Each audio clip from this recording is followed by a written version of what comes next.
In a quiet laboratory nestled deep within the heart of a sprawling metropolis, Drive, Eleanor Hartley toiled tirelessly over her time travel research.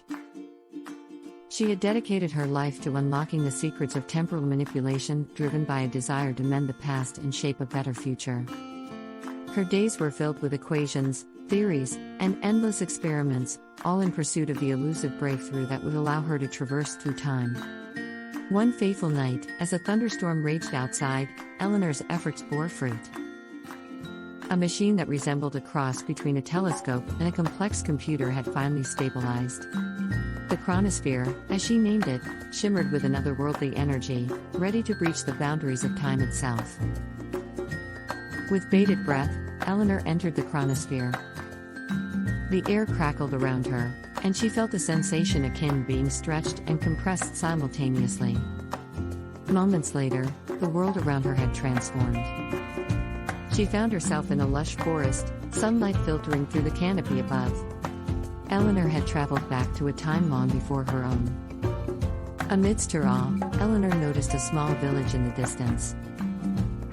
Curiosity and excitement propelled her forward. As she entered the village, the sight of humble cottages, bustling market stalls, and villagers in simple attire filled her heart with wonder. But her fascination was soon replaced by a sense of unease. She realized that her very presence here could alter the course of history. Eleanor hesitated, torn between exploring this wondrous past and returning to her own time. But before she could decide, a young woman named Elara approached her. Elara's eyes sparkled with curiosity, much like Eleanor's own. "You're not from here, are you?" Elara asked, a mixture of apprehension and fascination in her voice. Eleanor admitted her origins and the purpose of her journey. Elara listened intently, her youthful spirit undiminished by the complexities of time travel. "If you're seeking to mend the past, you must understand that every action ripples through time like a stone dropped in a pond," Elara said. "But the true challenge lies in deciding whether to embrace the unknown consequences or let destiny unfold." As Eleanor spent days in the village, she forged a deep connection with Elara and the villagers. She witnessed their simple joys and struggles, gaining a newfound perspective on the human experience.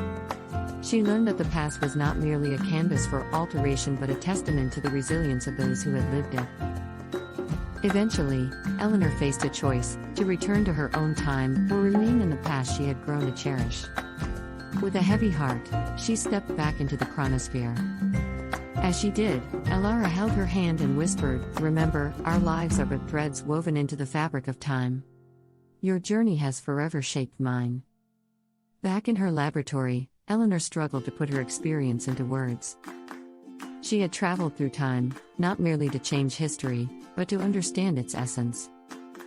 She realized that time was both fragile and resilient, susceptible to change yet bound by an intricate web of interconnected moments.